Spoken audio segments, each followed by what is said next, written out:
আমরা বায়ু প্রবাহের শ্রেণীভাগ পড়ছিলাম। চারটে শ্রেণীভাগ। নিয়ত বায়ু আমরা ইতিমধ্যে আলোচনা করেছি। 2 নম্বর সাময়িক বায়ু, 3 নম্বর স্থানীয় বায়ু, 4 নম্বর আকস্মিক বায়ু। আমরা নিয়ত বায়ু অলরেডি পড়েছি। সাময়িক বায়ু, সাময়িক বায়ুগুলোর মধ্যে প্রথমত আছে সমুদ্র বায়ু, স্থলবায়ু, মৌসুমী বায়ু। আগে এই তিনটে আলোচনা করে নিই, কারণ তিনটেই একে অপরের সঙ্গে সম্পর্কযুক্ত। আমরা সাময়িক এই কথাটার মধ্যে, এই শব্দটির মধ্যে যদি আমি এই শব্দটির অর্থ ব্যাখ্যা করি, তাহলে দেখব যে সময়, অর্থাৎ একটি নির্দিষ্ট সময়ের পরিসরে এই বায়ু প্রবাহিত হয় বলে একে সাময়িক বায়ু বলা হয়। সেই সময় পেরিয়ে গেলে বায়ু প্রবাহটির অস্তিত্ব থাকে না, তখন অন্য বায়ু প্রবাহ দেখা যায়। ফলে এই বায়ুর উৎপত্তির ওপরে কিন্তু, গতি প্রকৃতির ওপরে কিন্তু সাময়িক শব্দটির একটি প্রভাব রয়েছে। অর্থাৎ আমরা যদি একটি স্থলভাগ এবং জলভাগ যারা খুবই সন্নিহিত, পাশাপাশি রয়েছে, এই রকম একটি অঞ্চলকে আমি কনসিডার করি, তাহলে এটা ধরা যাক আমাদের সমুদ্র, এটা স্থলভাগ। এই জলভাগ এবং স্থলভাগের আমার যে তাপ গ্রহণের ক্ষমতা তা কিন্তু ভিন্ন ধরনের, বিপরীত ধরনের। অর্থাৎ একটা দিনে, গোটা দিনে যখন সূর্য আকাশে, তখন তাপ, সূর্য থেকে যে তাপ আসছে তা গ্রহণ করার ব্যাপার, সেই তাপ গ্রহণের ক্ষেত্রে স্থলভাগ জলভাগের তুলনায় দ্রুত তাপ গ্রহণ করে উষ্ণ হয় এবং এখানে একটি লো প্রেশার তৈরি করে, এবং জলভাগ অতটা তাপ গ্রহণ করতে না পারায় অপেক্ষাকৃত উচ্চচাপ হয়ে থাকে, উষ্ণতা কম হয়। এই কারণে জলভাগে বায়ুর ঘনত্ব বেশি থাকে, অর্থাৎ উচ্চচাপ থাকে। ফলে এই সমতা করার জন্য জলভাগ থেকে স্থলভাগের দিকে একটি বায়ু প্রবাহ লক্ষ্য করা যায়। এই বায়ু প্রবাহকেই আমরা সমুদ্র বায়ু বলে থাকি। সমুদ্র বায়ু বলে থাকি, খুব সহজ বিষয়। এবং এই সমুদ্র বায়ুটি এই দিনের বেলাতেই প্রবাহিত হবে। আমি সূর্য একে দিন বোঝাতে চেয়েছি, দিনের বেলাতেই প্রবাহিত হবে, তাই একে সমুদ্র বায়ু বলা হয়ে থাকে। সমুদ্র থেকে আসছে বলে এতে প্রচুর পরিমাণে জলীয় বাষ্প থাকে, তা দ্বারা বৃষ্টিপাতের সম্ভাবনা অনেক বেশি। স্থলবায়ু কিরকম? এই স্থলবায়ু এই প্রসঙ্গেই চলে আসবে যে এই স্থলভাগ এবং জলভাগেতেই যখন দিনটা বদলে রাত হয়ে গেল, অর্থাৎ আকাশে চাঁদ দিয়ে আমি রাত বোঝাচ্ছি, রাত হয়ে গেল, সেই ক্ষেত্রে কিন্তু তাপ বিকিরণের ব্যাপার, অর্থাৎ তাপ যখন এখান থেকে বিকিরিত হয়ে যাবে, তখন তাপটা ছেড়ে দেওয়ার ব্যাপার, তাপ বিকিরণের ব্যাপার, তখন কিন্তু স্থলভাগ দ্রুত তাপ বিকিরণ করে অনেক বেশি শীতল হয়ে যাবে। ফলে এখানে একটি উচ্চচাপ তৈরি হবে, এবং জলভাগ কিন্তু অতটা তাপ ছাড়তে না পারার কারণে সেখানে একটি লো প্রেশার তৈরি হবে। তখন রাত্রিবেলাতে এই যে বিপরীত চাপ ব্যবস্থা হয়ে গেল, দিনের বেলায় ছিল উচ্চচাপ, যেটা আমি কালো কালিতে এঁকেছি সেটি, আচ্ছা এই সমুদ্রটাও আমি কালো কালিতে দেখিয়ে দিই, তাহলে দিনের ক্ষেত্রটা হয়ে যাবে কালো কালির, আর রাতের বেলাটা আমার হয়ে যাবে লাল কালি। আমি লাল কালি দিয়ে যেটা বোঝাচ্ছি যে রাতের বেলাটা সেখানে কি হচ্ছে, স্থলভাগ দ্রুত তাপ ছেড়ে দিচ্ছে, দিয়ে অনেক ঠান্ডা হয়ে যাচ্ছে, অনেক শীতল হয়ে যাচ্ছে, বাতাস ভারী হয়ে যাচ্ছে, উচ্চচাপ তৈরি হলো। জলভাগে তার বিপরীত অবস্থা, ফলে স্থলভাগ থেকে জলভাগের দিকে একটি বায়ু প্রবাহ লক্ষ্য করা যাবে। একেই আমরা বলবো স্থলবায়ু। ব্যাস, এই হচ্ছে স্থলবায়ু এবং সমুদ্র বায়ুর ধারণা। মৌসুমী বায়ুটা কেন আমি এর মধ্যে আনলাম? মৌসুমী বায়ু একটি সাময়িক বায়ু, কিন্তু এই মৌসুমী বায়ু, সমুদ্র বায়ু এবং স্থলবায়ুর যে ধারণা দিলাম, এই ধারণাটা অনেক ছোট, অনেক স্বল্প পরিসরের। এই ধারণাকেই যদি আমি একটু বৃহৎ আকারে, একটু বড় আকারে আলোচনা করি, অর্থাৎ আমি বললাম যে একটি স্থলভাগ, আমি স্থলভাগ বলার বদলে আমি বললাম যে না বিশাল বড় আমার এশিয়ার এবং আফ্রিকার যে বিশাল স্থলভাগ, এই বিরাট স্থলভাগকে আমি বোঝালাম স্থলভাগ। এখানে যে আমি ছোট ছোট স্থলভাগের কথা বললাম, এটাই একটি বড় ধারণা করে এশিয়ার বিরাট স্থলভাগকে আমি এখানে বোঝালাম। আর পাশে জলভাগ বলছিলাম, সেই জলভাগটা হচ্ছে এই বিশাল ভারত মহাসাগর, এই দিকটা আসছি না, এই বিশাল ভারত মহাসাগর, এই ভারত মহাসাগর এখানে মনে করা যাক নিরক্ষরেখা। এখানে কি হচ্ছে, নিরক্ষীয় নিম্নচাপ বলয় আছে, এখানে সাধারণত দক্ষিণ পূর্ব আয়নবায়ু, একটু আগেই বলেছি দক্ষিণ পূর্ব আয়নবায়ু নিরক্ষীয় নিম্নচাপ বলয় এসে থাকে। কিন্তু এপ্রিল মে মাস জুড়ে, গোটা এপ্রিল মে মাস জুড়ে বলা ভালো সামার সিজনে, মানে গ্রীষ্মকালে, আমি যদি গ্রীষ্মকাল ধরি তাহলে গ্রীষ্মকালটা এইখানে দিনের বেলার সাথে বড় আকারে ধরা হলো। আমি বললাম স্থলভাগ, তার বদলে বললাম বিশাল এশিয়ার স্থলভাগ। বললাম জলভাগ, এখানে বললাম বিরাট ভারত মহাসাগরের জলভাগ। অর্থাৎ আমি ভাবনাটা জাস্ট বড় করছি, আমার এটা ছোট পকেট ডিকশনারি, ছোট ডিকশনারি, এটা হচ্ছে বড় ডিকশনারি, মানে এটারই বৃহৎ একটা সংস্করণ ভাবছি। তাহলে দেখা যাবে যে এখানে যেটা আমি দিনের বেলায় বলছিলাম, তেমনি ওটাকে আমি গ্রীষ্মকাল বললাম, অর্থাৎ তাপ বেশি থাকার ব্যাপার বললাম। তাহলে গোটা গ্রীষ্মকাল জুড়ে স্থলভাগ যে পরিমাণ তাপ গ্রহণ করবে, জলভাগ অতটা তাপ গ্রহণ করতে পারবে না। আমি আগেই বলেছি এখানে যে ঘটনা, সেটাই আমি একটু বড় করে ভাবছি। তাই একটা দিনের যা রেজাল্ট, এটা হচ্ছে সারা গ্রীষ্মকালের সেই রেজাল্ট, যে সারা একটা দিনের বেশি করে তাপ গ্রহণ করার ক্ষেত্রে এখানে রেজাল্ট কি দাঁড়িয়েছিল, লো প্রেশার। এখানেও গ্রীষ্মকালে এখানে একটা লো প্রেশার হয়, কিন্তু সেই লো প্রেশারটা মোটামুটি এশিয়ার যে পামির গ্রন্থি এবং তিব্বত মালভূমি এইসব অঞ্চলটা, সেইখানে এই লো প্রেশারটা তৈরি হয়, যেটা তৈরি হয় এপ্রিল মে মাসের শেষের দিকে, মোটামুটি জুন মাসে ফার্স্ট উইকে। তখন দেখা যায় যে এখানে লো প্রেশারটা এতই শক্তিশালী হয় যে নিরক্ষীয় নিম্নচাপ বলয়ের তুলনায় এই এর চাপ অনেক কম হয়। সেই কারণে এই যে দক্ষিণ পূর্ব মৌসুমী আয়নবায়ু, সেটা নিরক্ষরেখা এতদিন আসছিল, কিন্তু তা এর আকর্ষণে নিরক্ষরেখা অতিক্রম করে এই ফেরেলের সূত্র অনুসারে ডান দিকে বেঁকে যায়, গিয়ে এ ভারতে প্রবেশ করে। এই বায়ুই আমাদের কাছে দক্ষিণ পশ্চিম মৌসুমী, কারণ এটা দক্ষিণ পশ্চিম দিক থেকে আসছে এইটা, তাই এর নাম দক্ষিণ পশ্চিম মৌসুমী বায়ু। দেখা যাচ্ছে যে এই যে দিনের বেলায় এখানে লো প্রেশার, এখানে হাই প্রেশার হওয়ার কারণে সমুদ্র বায়ু প্রবাহিত হচ্ছিল স্থলভাগের দিকে, জলভাগ থেকে স্থলভাগের দিকে, এটাও যেন ঠিক তাই, এখানে একটা জলভাগের উপরে একটা হাই প্রেশার তৈরি হয়েছে গোটা গ্রীষ্মকাল জুড়ে, এবং এখানে একটা লো প্রেশার তৈরি হয়েছে। ফলে এই হাই প্রেশার থেকে লো প্রেশারের দিকে এই বায়ু প্রবাহিত হচ্ছে, যা সমুদ্র বায়ুই আসলে, তাকে আমরা নাম দিলাম দক্ষিণ পশ্চিম মৌসুমী বায়ু, একটু বৃহৎ আকারে। অর্থাৎ সমুদ্র বায়ুরই একটা বৃহৎ সংস্করণ হচ্ছে দক্ষিণ পশ্চিম মৌসুমী বায়ু। এই দক্ষিণ পশ্চিম মৌসুমী বায়ু জলভাগ থেকে আসে বলে এখানে প্রচুর পরিমাণে জলীয়বাষ্প থাকে, ফলে ভারতে প্রবেশ করে এই প্রচুর পরিমাণে বৃষ্টিপাত ঘটে। মৌসুমী বায়ুর সৃষ্টিতেও, উৎপত্তির ব্যাখ্যাতেও কিন্তু এই ব্যাখ্যাই দেওয়া আছে।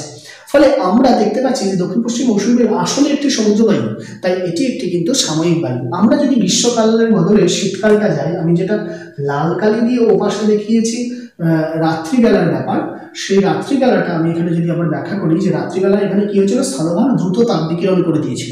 তবে শীতকালে শুধু তাপ বিকিরিত হবে, সেই ক্ষেত্রে দেখা যাচ্ছে জলভাগের তুলনায় স্থলভাগ সবচেয়ে বেশি তাপ বিকিরণ করে খুব দ্রুত। ফলে এখানে একটা হাই প্রেশার তৈরি হবে গোটা স্থলভাগ জুড়ে, এবং জলভাগ অতটা তাপ বিকিরণ করতে পারবে না বলে বেশি উষ্ণ থেকে যাবে, ফলে এখানে লো প্রেশার তৈরি হবে। এই কারণে এই হাই প্রেশার থেকে লো প্রেশারের দিকে একটি বায়ু এইভাবে প্রবাহিত হবে ফেরেলের সূত্র অনুসারে উত্তর ডান দিকে বেঁকে, যেটা হচ্ছে উত্তর পূর্ব মৌসুমী বায়ু। এই উত্তর পূর্ব মৌসুমী বায়ুটাই আসলে স্থলবায়ু, অর্থাৎ স্থলভাগ এর উৎস অঞ্চল হওয়ার কারণে বিশাল চীন এবং সাইবেরিয়ার বিশাল সমভূমি এইসব অঞ্চলে তৈরি হওয়ার কারণে এখানে জলীয়বাষ্প থাকেই না এই বায়ুতে, তাই শীতকাল আমাদের অত্যন্ত শুষ্ক, বৃষ্টিপাত হয় না বললেই চলে। এই গেল হচ্ছে মৌসুমী বায়ু। আর দুটো বায়ু রয়েছে যেটা সাময়িক বায়ুর মধ্যে আলোচনা করতে হয়, সেটা হচ্ছে পার্বত্য বায়ু এবং উপত্যকা বায়ু। দুটো বায়ুকে একসঙ্গে আমরা আলোচনা করতে পারি। দুটো বায়ুই কোনো একটা পার্বত্য অঞ্চলে হয়ে থাকে। কোনো পার্বত্য অঞ্চল সারাদিন ধরে গরম হওয়ার কারণে পরে যখন সন্ধেয় সূর্য ডোবার পরে স্থলভাগটা এই এই এই স্থলভাগ বলছি কেন, এই যে পাহাড়ের যে শিলাস্তর, এই শিলাস্তর গরম হয়ে তাপ বিকিরণ করতে শুরু করবে। সূর্যাস্তের পরে তাপ বিকিরণ করলে এই যে নিচের যে উপত্যকার বায়ু, সেই বায়ু গরম হয়ে ওপরে উঠতে থাকে, এই গা বেয়ে বেয়ে ওপরে উঠতে থাকে। এই পাহাড়ের গা বেয়ে যে ওপরে উঠছে যে বায়ু, সেই বায়ুকে আমরা অ্যানাবেটিক বায়ু বলে থাকি। অ্যানা কথার অর্থ হচ্ছে ঊর্ধ্বমুখী, অ্যানাবেটিক বায়ু বলা হয়। এই বায়ুকে বলা হয় উপত্যকা বায়ু। উপত্যকার থেকে বায়ু উপরের অংশে উঠে যাচ্ছে, একে বলা হচ্ছে উপত্যকা বায়ু। আর পার্বত্য বায়ু ওপর থেকে যে বায়ু গরম, এই যে শীতের মানে সন্ধ্যের পরে যখন উপরের বায়ুটা তাপ বিকিরণ করছে, উপরের বায়ুটা তাপ ছেড়ে দিচ্ছে, গিয়ে শীতল হয়ে যাচ্ছে, ভারী হয়ে যাচ্ছে, তখন সেই বায়ু এই পর্বতের ঢাল বেয়ে বেয়ে আবার নেমে আসে। তাহলে পর্বতের ঢাল বেয়ে উপরের ভারী বায়ু যখন নেমে আসে, তখন তাকে বলা হচ্ছে ক্যাটাবেটিক বায়ু। ক্যাটাবেটিক বায়ু, এইটাই হচ্ছে আসলে পার্বত্য বায়ু। এই হচ্ছে আমাদের গেল আজকে সাময়িক বায়ু। এবার আমরা করব স্থানীয় বায়ু।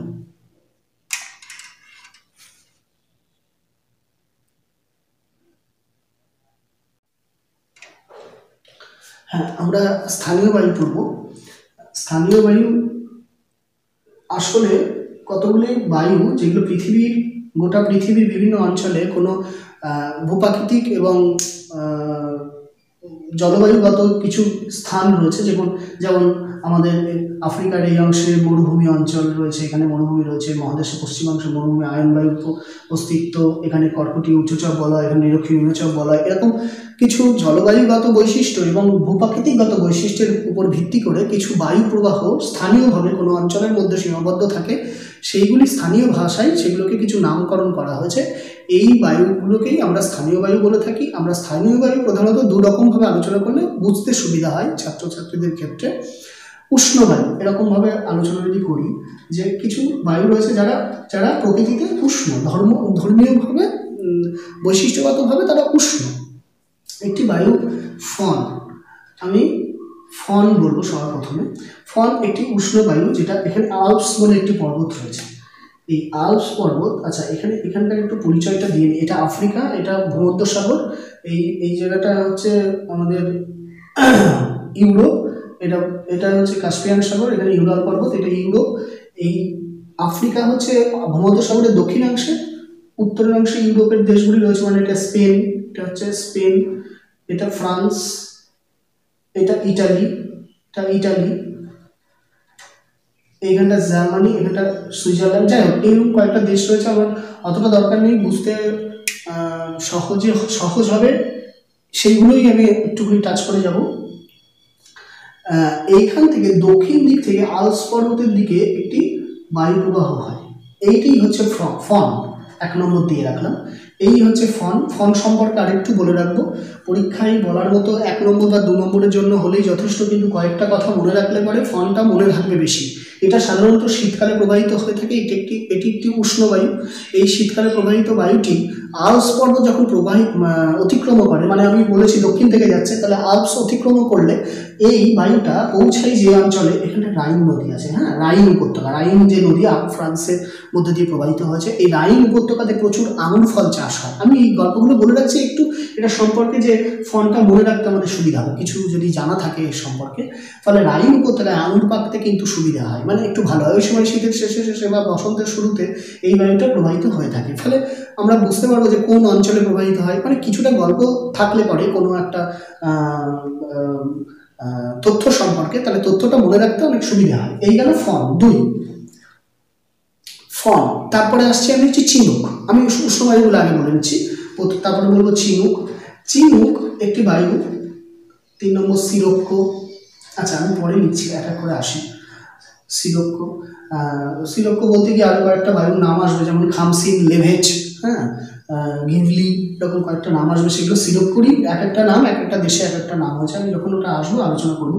4 নম্বর হচ্ছে লুপ, 5 নম্বর আধি, আচ্ছা লিস্টটা পরে বাড়াচ্ছি, আগে এই দিকটা আসে। চিনুক, চিনুকটা হচ্ছে আমাদের এখানে রকি পর্বত আছে, এই রকি পর্বত উত্তর আমেরিকায়, রকি পর্বতের পশ্চিম দিক থেকে প্রবাহিত হয়ে রকি পর্বত পার করে এই বায়ুটি কি হয় ওই পাশে গিয়ে ভারী হয়, শুষ্ক হয়ে যায় এবং অত্যন্ত ভারী হয়, গিয়ে এইখানে নামতে থাকে। মানে আমি যেটা পার্বত্য বায়ু বলেছিলাম একটু আগে, যেটা বায়ু পর্বতের ঢাল বেয়ে নিচে নামে, এইটা হচ্ছে এরকম একটা অভিকর্ষ বায়ু বা অভিকর্ষের টানে পর্বতের ঢাল বেয়ে নিচে নেমে আসে, শুষ্ক বায়ু, ভারী বায়ু, এবং এই বায়ুটা নিচের দিকে নেমে যায় এবং এইটা উষ্ণ হওয়ার কারণে এখানকার উষ্ণতা কিন্তু এখানে বেশ খানিকটা বাড়িয়ে দেয়। রকি পার্বত্য অঞ্চলে মোটামুটি 15 ডিগ্রি সেন্টিগ্রেড উষ্ণতা বাড়িয়ে দেয়। এটা বসন্তকালের দিকে বা শীতের শেষের দিকে প্রবাহিত হয়, এটাও মোটামুটি শীতকালে বা বসন্তের শুরুতে এই বায়ুটা প্রবাহিত হয়। রকি পর্বতকে পেরিয়ে এই বায়ু এপাশে চলে আসে, তখন এই অঞ্চলে যে শীতকালে যে বরফে ঢাকা ছিল সেই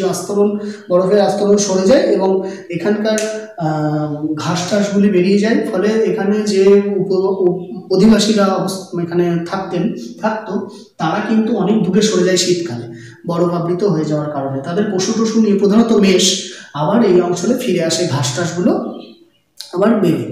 ফলে এইখানে যে এই রেড ইন্ডিয়ানরা এই বায়ুটার নাম দিয়েছে তুষার ভক্ষক, মানে স্নো ইটার, তুষার খেয়ে নেয় মানে বরফ গলিয়ে দেয়, এটাই বলতে চাইছে। ফলে এইখানকার উষ্ণতা কিছুটা বেড়ে যাওয়ার কারণে এদের সুবিধা হয়, পশুপালন ইত্যাদিতে সুবিধা হয়। ফলে এই অঞ্চলটাই এই চিনুক দেখা যায়, যেটা হচ্ছে প্রেইরি অঞ্চল। এখানটা হচ্ছে এই জায়গাটা প্রেইরি অঞ্চল আছে। প্রেইরি অঞ্চলে এই বায়ু রকি পর্বতের পূর্ব ঢালে, এই যে রকি পর্বতের পূর্ব ঢাল, এই ঢালটায় প্রেইরি অঞ্চলে এই বায়ুটা লক্ষ্য করা যায়, চিনুক। বেশ, এরপরে আমরা আসছি সিরক্কো। সিরক্কো নিয়ে আমি বেশ কিছু কথা বলতে যাচ্ছিলাম তখন।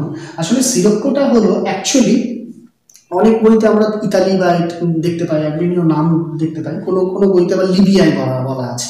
একটু ক্লিয়ার করে দিতে চাই, এই যে আফ্রিকার যে বিশাল মরুভূমি অঞ্চল, এইখানে এই দিকটা এটা হচ্ছে মিশর, ইজিপ্ট, এটা হচ্ছে লিবিয়া, এল লিখে রাখলাম, এইখানে মরক্কো, তিউনিসিয়া। আমি বলতে চাইছি যে এই অঞ্চলটিতে যে বায়ুটি প্রবাহিত, মানে এই সিরক্কো বলে যে স্থানীয় বায়ুটি তৈরি হচ্ছে, এটা মিশরের উপর দিয়েও প্রবাহিত হয়, লিবিয়ার উপর দিয়েও প্রবাহিত হয়, মরক্কো থেকেও প্রবাহিত হয়। এটা ভূমধ্যসাগরের দিকে প্রবাহিত হয়।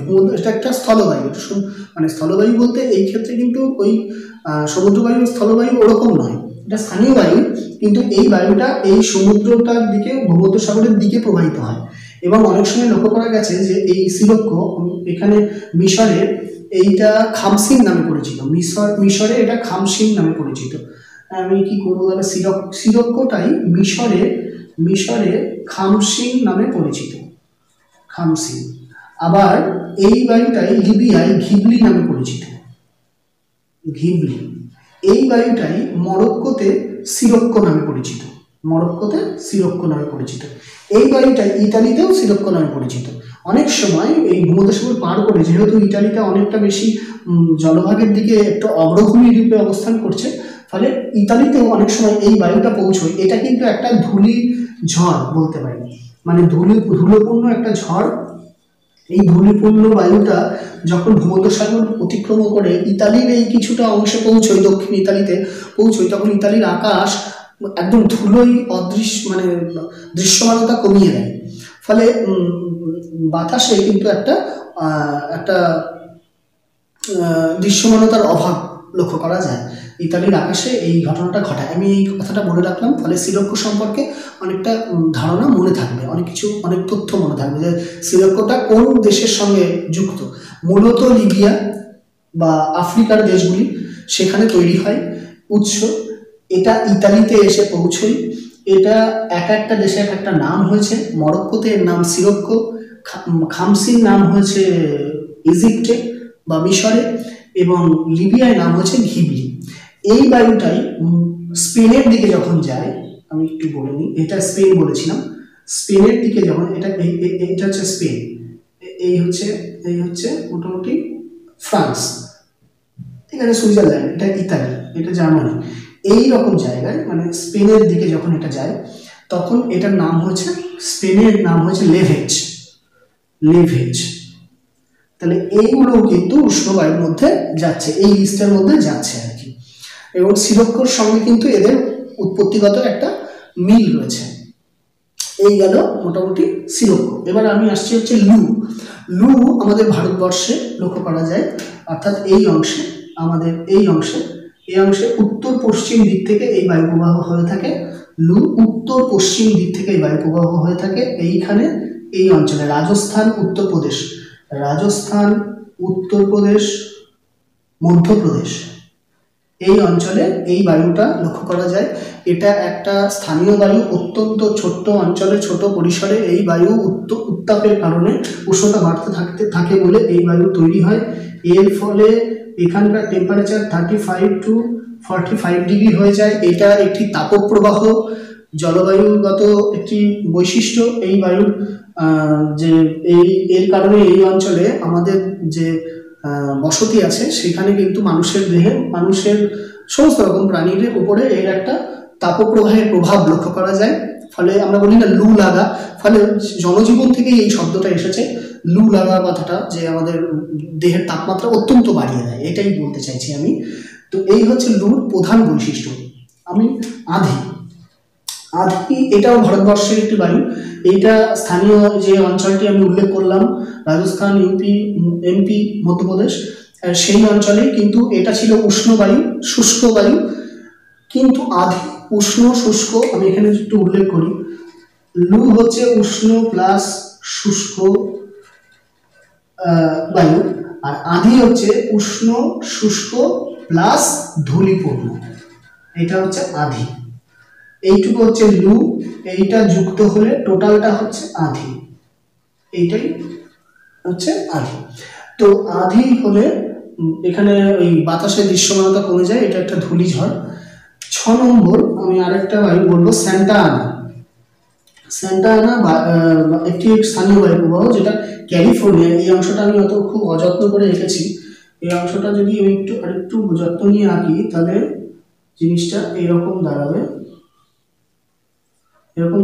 এইটা হচ্ছে ক্যালিফোর্নিয়া।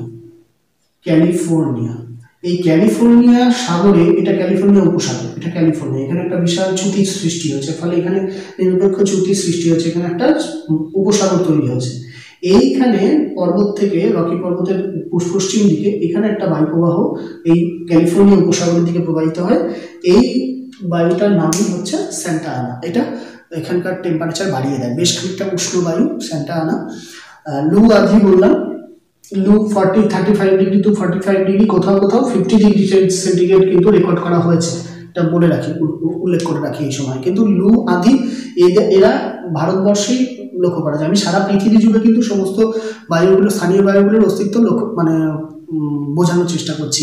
হারমাট্টান একটি বায়ু প্রবাহ, যেটা বলছিলাম আমি, যে এর আগে পড়াতে গিয়ে, যে একটি বায়ু যেটাকে আমরা ডক্টর বায়ু বলে থাকি বা ডাক্তার বায়ু বলে থাকি। কেন? এই বায়ুটা এই আফ্রিকার এই অংশে, আমি একটু নোংরা হয়ে গেছে, আফ্রিকার এই অংশে যেটা গিনি উপকূল, আফ্রিকার এখানে একটা গিনি বলে দেশ আছে, এই উপকূলটার নাম হচ্ছে গিনি উপকূল। এখানে এটা আটলান্টিক মহাসাগর, এই গিনি বলে দেশটা, এর উপকূলে, এই উপকূলবর্তী অঞ্চলে এখানে টেম্পারেচার অত্যন্ত বেশি এবং আর্দ্রতাও খুব বেশি। ফলে আর্দ্র প্লাস উষ্ণ হওয়ার কারণে আমরা জানি নিরক্ষীয় অঞ্চলে কি হয়। নিরক্ষীয় অঞ্চলে প্রচন্ড ঘর্মাক্ত একটা জলবায়ু, ফলে এখানে অস্বাস্থ্যকর একটা আবহাওয়া। ফলে এই আবহাওয়াতে যদি এখানে আমরা যে সাহারা মরুভূমির অবস্থানের কথা বলছি, আমরা সাহারা থেকে এই বায়ুটা এই দিক থেকে আসছে, অর্থাৎ উত্তর পশ্চিম দিক থেকে একটি বায়ু প্রবাহ আসে, উত্তর পশ্চিম দিক থেকে একটি উষ্ণ বায়ু আসে, উত্তর পশ্চিম দিক থেকে, উত্তর পূর্ব দিক থেকে এই বায়ু প্রবাহটা আসছে। এই বায়ুটা কিন্তু সাহারার মরু অঞ্চল থেকে আসে বলে এই অত্যন্ত শুষ্ক হয়, উষ্ণ হয় বটে কিন্তু শুষ্ক হয়। কেন? তার ফলে কি হয়, এই গিনি উপকূলে যে অত্যন্ত আর্দ্র উষ্ণ ঘর্মাক্ত একটা অস্বাস্থ্যকর আবহাওয়া, এই আবহাওয়াটাকে, এই বায়ুটা মিশে গিয়ে এই আবহাওয়াটাকে কিছুটা আর্দ্রতার কমিয়ে দিয়ে কিছুটা শুষ্ক করে তোলে, ফলে কিছুটা আরামদায়ক হয়, স্বস্তিদায়ক হয়। তাই জন্য এই বায়ুটাকে ডাক্তার বায়ু বলে বা ডক্টর বায়ু বলে থাকে। আমরা মোটামুটি উষ্ণ বায়ুগুলোকে মোটামুটি আলোচনা করলাম এবং তাদের অবস্থান সারা পৃথিবীতে দেখালাম। পাশাপাশি আমরা শীতল বায়ুগুলোকেও আলোচনা করবো। কয়েকটা মাত্র শীতল বায়ু আছে, মিস্ট্রাল, এই বায়ুগুলির মধ্যে অন্যতম, যেটা পরীক্ষায় আসার ক্ষেত্রে খুবই গুরুত্বপূর্ণ। মিস্ট্রাল হচ্ছে এই অঞ্চলে প্রবাহিত হয়। এই জায়গাটা অলরেডি নোংরা হয়ে গেছে। এই যে আমি বলেছিলাম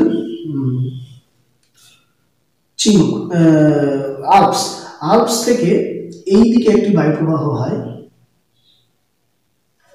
এই দিকে মানে আল্পস থেকে মোটামুটি পশ্চিম দিকে, দক্ষিণ পশ্চিমের দিকে একটি বায়ু প্রবাহ হয়। এই বায়ুটা আল্পস থেকে নেমে আসে, যেটা ফ্রান্সের রোন উপত্যকা, এটাও কিন্তু শীতকালে প্রবাহিত হয়।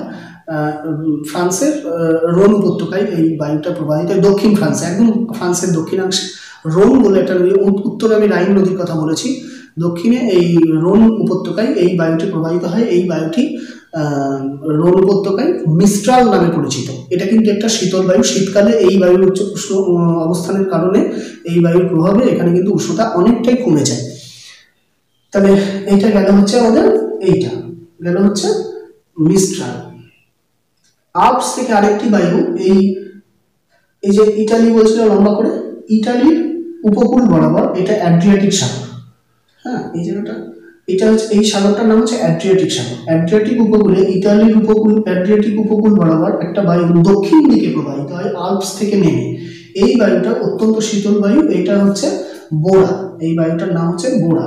তাহলে মিস্ট্রাল, আমরা শীতল বায়ুর মধ্যে পড়লাম হচ্ছে মিস্ট্রাল 1, 2, এগুলো হচ্ছে শীতল বায়ু। বোরা, বোরা পড়লাম, এটা হচ্ছে ফ্রান্সের রোন উপত্যকায়। বোরা পড়লাম ইটালির অ্যাড্রিয়াটিক উপকূলে, অ্যাড্রিয়াটিক উপকূলে ইতালির। 3 নম্বর হচ্ছে শীতল বায়ু। আর একটা হচ্ছে ব্লিজার্ড। আচ্ছা, ব্লিজার্ড হচ্ছে মেরু বায়ু, যেটা একটা মেরু বায়ু, সেটাই হচ্ছে ব্লিজার্ড।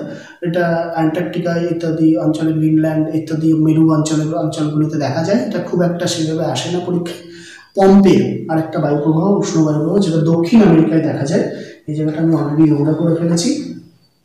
দক্ষিণ আমেরিকা, একে নিই, এইখানে আর্জেন্টিনা এবং প্যারাগুয়ে এই অঞ্চলে তৃণভূমি আছে, এইখান থেকে একটা বায়ু প্রবাহ হয়, এটাই হচ্ছে পম্পেও। এটা পম্পাস অববাহিকা, পম্পাস তৃণভূমি, এই বায়ুটার নাম হচ্ছে পম্পেও। এই হচ্ছে মোটামুটি স্থানীয় বায়ুগুলো। আমি আরেকবার যেই বায়ুগুলোকে সবচেয়ে বেশি ইম্পর্টেন্ট দেওয়া উচিত তার মধ্যে আরেকবার করে বলে দিই। ফন, যেটা এই অঞ্চলে দেখা যায়, যে একটি দক্ষিণ দিক থেকে আসা আল্পস অতিক্রম করে রাইন উপত্যকায় পৌঁছে যায়, এই বায়ুটা ফন। চিনুক, রকি পর্বতের পশ্চিম থেকে এসে রকি পর্বত পেরিয়ে রকি পর্বতের পূর্ব ঢালে প্লেইনি অঞ্চলে এই বায়ু নেমে আসে, যার কারণে এখানে উষ্ণতা বেড়ে যাওয়ার কারণে বরফ গলে যায়, একে স্নো ইটার বলা হয়। রেড ইন্ডিয়ানরা এই নামকরণ করেছে। সিরক্কো, সিরক্কো হচ্ছে দক্ষিণ আফ্রিকার লিবিয়া বা ইজিপ্ট এইসব অঞ্চলে তৈরি হয়। তবে মরক্কোতে এর নাম হচ্ছে সিরক্কো। ইটালিতেও কিন্তু এই সিরক্কো বায়ু পৌঁছে যায়। ইটালিতে এই বায়ু একটা ধূলিপূর্ণ একটা বাতাস তৈরি করে, বাতাসের দৃশ্যমানতা কমিয়ে দেয়। লু এবং আদি ভারতের উত্তর পশ্চিম অংশে, রাজস্থান, উত্তরপ্রদেশ, মধ্যপ্রদেশ এইসব অঞ্চলে লক্ষ্য করা যায়। টেম্পারেচার 35 থেকে 50 ডিগ্রি বাড়িয়ে দেয়। এরা উষ্ণ বায়ু এবং শুষ্ক। এদের মধ্যে আধিটা উষ্ণ, শুষ্ক এবং ধূলিপূর্ণ। এরপরে আসছি হচ্ছে মিস্ট্রাল এবং বোরা। মিস্ট্রাল হচ্ছে আল্পস থেকে, যে বায়ুটা রোন উপত্যকায় আসছে, দক্ষিণ ফ্রান্সের রোন উপত্যকায় আল্পস থেকে মোটামুটি পশ্চিম দিকে, দক্ষিণ পশ্চিম দিকে, এটা হচ্ছে মিস্ট্রাল। আর বোরা হচ্ছে আল্পস থেকে দক্ষিণ দিকে আসছে ইটালির অ্যাড্রিয়াটিক উপকূলে, এইটা হচ্ছে বোরা। এই গেল মোটামুটি স্থানীয় বায়ু প্রবাহ।